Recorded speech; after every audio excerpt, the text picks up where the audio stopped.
আমাদের পার্শ্ববর্তী দেশ ভারতের তাকিয়ে দেখেন, বিরাট হিন্দু জনগোষ্ঠীর সামনে মুসলিমরা সংখ্যায় একেবারেই কম, যার দরুন সেখানে দৃশ্য এমন দেখা যায়, ফ্রিজে গরু রেখেছে সেই অপরাধে দুই যুবককে, মুসলিম যুবককে সেখানকার উগ্র হিন্দুত্ববাদী সরকারের হিন্দু সম্প্রদায়ের লোকেরা, বিজেপি সদস্যের লোকেরা, আরএসএস এর লোকেরা তাদেরকে পিট করেছে। এই কথা কি সত্য না অসত্য? এই নির্যাতনের শিকার তারা কেন হলেন? কারণ তারা সেখানে সংখ্যা লঘু। ঠিক কিনা বলেন? গুজরাটের কসাই খনি নরেন্দ্র মোদী 400 বৎসরের পুরাতন মুঘল সম্রাটের আমলে নির্মিত বাবরি মসজিদ, এই মসজিদের উপর হিংসাত্মক নজর দিয়ে মসজিদের নিচে রাম মন্দির ছিল বলে এক কাল্পনিক মিথ্যা চিন্তা চেতনার উদ্ভাবন করে আদালতে মামলা করল। মামলার যিনি জাস্টিস করেছেন, যিনি জাজ ছিলেন, তিনি জিজ্ঞেস করলেন যে আপনাদের প্রমাণ কি রাম মন্দির ছিল?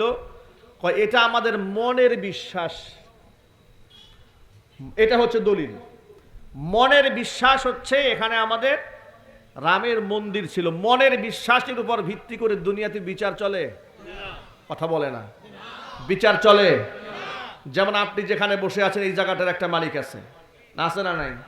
কালকে আমি বাউন্ডারি দেওয়া শুরু করলাম, আদালত আমার বিরুদ্ধে ফরমান জারি করলেন, আমাকে ডাকলেন, আমি গেলাম, মামলা হয়ে গেল।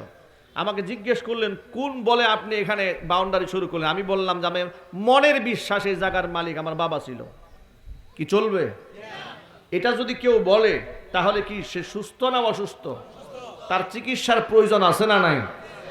গোমূত্র পানকারী এবং গোবরের মধ্যে পবিত্রতা অর্জনকারী এই হিন্দু জাতিগোষ্ঠীর অবস্থা এতই নির্মম, এতই জঘন্য, তাদের বিশ্বাস এখানে রামের মন্দির ছিল এই কথা বলে পৃথিবীর ইতিহাসে বিচারকের কাঠগড়ায় বসে এমন বিচারক যিনি এমন জঘন্য কথাকে সাক্ষী হিসেবে গ্রহণ করে মুসলিমদের মসজিদ ভেঙে দিয়ে মন্দির নির্মাণের সিদ্ধান্ত দিয়েছে। চিৎকার দিয়া বলেন নাউজুবিল্লাহ।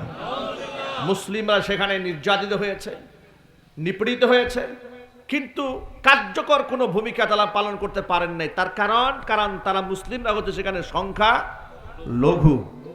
মাত্র তিনটা রাষ্ট্রের সামান্য এক্সাম্পল আপনাদের সামনে উপস্থাপন করেছি শুধু বোঝাবার জন্য। এরকম বললে গোটা দুনিয়ার যেখানে খুশি আপনি সেখানেই উদাহরণ দিতে পারবেন। কিন্তু একমাত্র দেশ বাংলাদেশ, যার চিত্র সম্পূর্ণ আলাদা। সেখানে 90 থেকে 95% মুসলিমরা এই দেশে বসবাস করলেও স্বৈরাচারীর আমলে এই দেশের মুসলমানরাই ছিল সংখ্যা লঘুর মতো, আর মুশরিকটাই ছিল সংখ্যা গরিষ্ঠের মতো। চিৎকার দিয়ে বলতে হবে কথা ঠিক না ঠিক? যার দরুন এই দেশের আলেম ওলামাদেরকে শত্রু মনে করা হয়েছে। মিডিয়াতে আলেম ওলামাদেরকে মৌলবাদ, রাজাকার, আলবদর, দেশদ্রোহী, স্বাধীনতার দুশ্মন, স্বাধীনতা বিরোধী এই ধরনের চেতনা ফ্রি বিক্রি করত নাস্তিকদের মাধ্যমে। কথা বলেন ঠিক কিনা বলেন? এই দেশের মেয়েরা হাফ প্যান্ট পরে 2-3টা দেশের সাথে ফুটবল খেলে বাংলাদেশে ঢুকেছে। ছাদ খোলা বাসে রাষ্ট্রীয় সংবর্ধনা দেওয়া হয়েছে।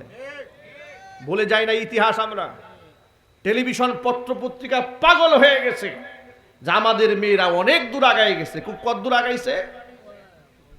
হাফ প্যান্ট খুলে ফুটবলের একটা কাপ নিয়ে আসছে, যে কাপের আবার তলা খোলা, এটা নিয়ে আসছে। কাদেরকে দিয়ে খেলেছে হচ্ছে বিভিন্ন উপজাতির নিম্ন দরিদ্র অঞ্চল বাংলাদেশের পাহাড়িয়া সাঁওতাল কিছু মেয়েটা আছে। কারণ সব যদি কোনো সভ্য এবং ভদ্র কোনো মানুষ হয়, সে যদি বেনামাজিও হয়, অন্তত পক্ষে তার মেয়েটা হাফ প্যান্ট পরে রাস্তাঘাটে ঘুরবে এটা সে পছন্দ করবে না। কথা বলেন না ঠিক কিনা বলেন? যাতে মাতাল ওরা তালে ঠিক। নিজুম মজুমদার দেখলাম ওই হাফ প্যান্ট পরা মহিলাদের কিনে খুব মাতামাতি করেছে। পুরাতন ইতিহাস আপনাদের সামনে টানার উদ্দেশ্যটা কি? কোরআনেও কিন্তু দেখবেন যে সেই বিগত জীবনের আদ, সামুদ, কারুন, ফেরাউন, নমরুদ এদের কথা কোরআনে টেনে এনেছে। কোরআনের মধ্যে এই সমস্ত নসিহত টেনে আনার উদ্দেশ্য হচ্ছে প্রেজেন্ট এবং ফিউচার, রানিং এবং বর্তমান এবং ভবিষ্যতের মানুষগুলোকে সতর্ক করা। বিগত স্বৈরাচারীর আমলে এদেশ থেকে ইসলাম মিটাবার জন্য এখনো কোনো পরিকল্পনা ছিল না, যা তারা গ্রহণ করে না। কথা বলেন ঠিক কিনা বলেন? যার দরুন তারা হাফ প্যান্ট পরা মহিলাদের প্রশংসা করেছে, কিন্তু আন্তর্জাতিক কোরআন প্রতিযোগিতায় 2টা 4টা 5টা দেশের মধ্যে নয়, 100-এর উপরে 100-150 দেশের কোরআনে কারিমের হাফেজ সাহেবদের সাথে কম্পিটিশন করে এই দেশের দরিদ্র মায়ের সন্তানেরা জাতীয় পতাকা, এদেশের মান সম্মান গোটা বিশ্ব দরবারে একেবারে সর্বোচ্চ আসনে উন্নীত করেছে। তাদেরকে সাত খোলা বাসে কোনোদিন সংবর্ধনা দেওয়া হয় নাই। কথা বলেন না। সাত খোলা বাসে রাষ্ট্রীয় সংবর্ধনা তো দূরের কথা, যেখানে খেলোয়াড়রা একটু ছক্কা মারলে গাড়ি পেয়ে যায়, বাড়ি পেয়ে যায়, ঢাকার রাজুকে প্লট পেয়ে যায়, খুলনার জমি বরাদ্দ হয়ে যায়। কথা বলেন। একটা ম্যাচ ভালো খেলেছে, অমুকের নামে ল্যান্ড ক্লোজার গাড়ি বরাদ্দ হয়ে গেছে। ঠিক কিনা বলেন? আর আমি দেখেছি তৎকালীন যুগের স্বৈরাচারীর আমলে আলেমুল আমাদের কথা সহ্য করতে না পেরে আমাদের হাফেজ তাকরিমকে একটা সংবর্ধনা ওরা দিল, রাষ্ট্রীয় সংবর্ধনা। সে রাষ্ট্রীয় সংবর্ধনার পুরস্কার কি জানেন? তাকরিমকে দেওয়া হলো 2 লাখ টাকা রাষ্ট্রের পক্ষ থেকে। কত বড় ফকির আর মিসকিনি নজর তালা আলেমদের দিকে দিয়েছে চিন্তা করেন। আর এই পুরস্কার পেয়ে দেখছি অনেকে খুব গদগদে হয়ে গেছে। আরে বেটা, দেশ সম্পর্কে তোমাদের নলেজ কতটুকুন? যেখানে মুশরিকদেরকে, ল্যাংটা মানুষদেরকে রাষ্ট্রের লক্ষ লক্ষ কোটি কোটি টাকা দেওয়া হয়, সেখানে কোরআনে কারিমের হাফেজকে সংবর্ধনামে 2 লাখ টাকা দিয়ে তাকে অপমান করা হয়েছে। তারা আলেমদেরকে ফকির এবং ভিক্ষুক মনে করে। মানুষের নজরে আলেমদেরকে সারা জীবন তারা ছোট বানিয়ে রেখেছে। এমন কি ক্ষতি করেছে যে আমাদেরকে তোমরা মাহফিল থেকে ধরে নিয়ে গিয়ে হাতের মধ্যে শিকল পরিয়ে গরুর রশি দিয়ে টেনে টেনে আদালতের প্রাঙ্গণে তোমরা হাজির করে আমাদেরকে অপমান করেছ। আমাদের কোমরের মধ্যে তোমরা রশি লাগিয়েছো। কি অপরাধ আমরা করেছিলাম? রাষ্ট্রের হাজার হাজার কোটি টাকা তোমরাই চুরি করেছ। কথা বলেন। মেট্রো রেলের টাকা তোমরাই চুরি করেছ, পদ্মা সেতুর টাকা তোমরাই চুরি করেছ। কথা বলেন ঠিক কিনা বলেন? হজের মতো এমন গুরুত্বপূর্ণ ইবাদতের মধ্যে সিন্ডিকেট বসিয়ে তোমরাই হজের খরচ বাড়িয়ে এই দেশের নিরীহ মুসলমানদের জন্য হজ করা কঠিন তোমরাই বানিয়ে দিয়েছ। এই কাজগুলো তো আমরা করি নাই, ঠিক কিনা? তোমরাই করেছ। স্যাটেলাইট উঠিয়ে দিয়েছ তোমাদের বাবার নামে। স্যাটেলাইট উঠাই দিয়া বাংলাদেশের জন্য কি উপকার করেছ একটু হিসাব দাও বাংলার জনগণের কাছে। বিদ্যুৎ তোমরা প্রতিবেশী দেশ থেকে খরিদ করেছো, কয় টাকার বিদ্যুৎ, কয় টাকা দিয়ে কিনেছ? তোমাদের অ্যাকাউন্টে হাজার হাজার কোটি টাকা পাচার হয়ে গেল। রাষ্ট্রকে তোমরা দেউলিয়া বানিয়ে ছাড়লা। এত অপরাধ করলে তোমরা, মানুষ মারলে তোমরা, খুন করলে তোমরা, আয়না ঘর বানালে তোমরা, গুম করলে তোমরা, আর অপরাধী হয়ে গেলাম আমরা আলেমরা। মনে রেখো, দিন কিন্তু একটা থাকে না। তিলকাল আইয়ামু নুদাবিলুহা বাইনান নাস। দিন আল্লাহর হাতে, আল্লাহ যখন খুশি পরিবর্তন করে দিতে পারেন।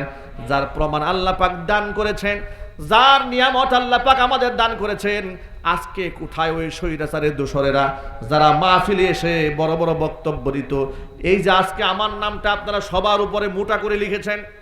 স্বৈরাচারীর আমলে এমন অসংখ্য ঘটনা আমার নিজের সাথে ঘটেছে। আমার নাম মূর্খ এক মন্ত্রী নামের উপরে দিয়েছে।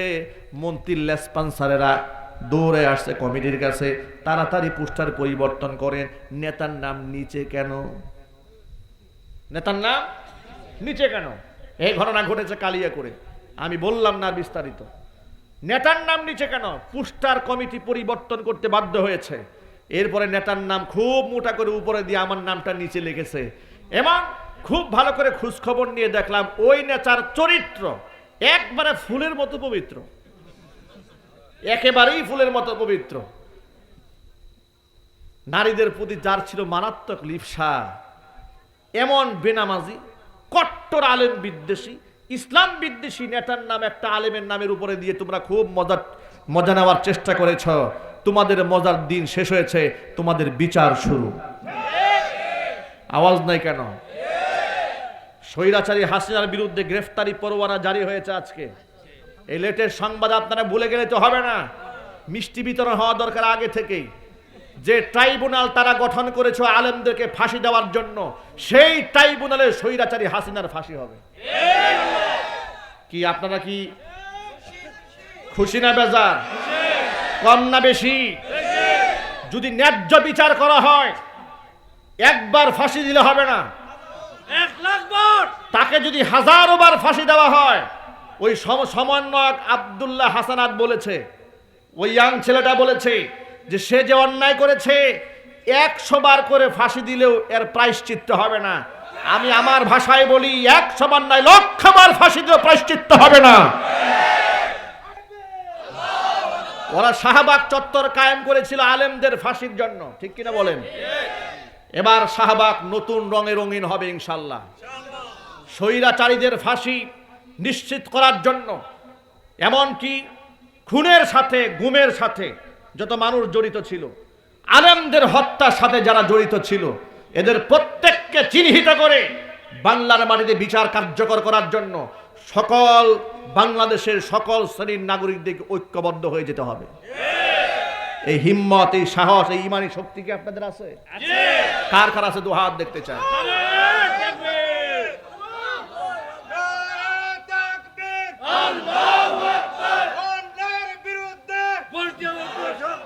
ফাঁসি চাই, ফাঁসি চাই, শেখ হাসিনার ফাঁসি চাই।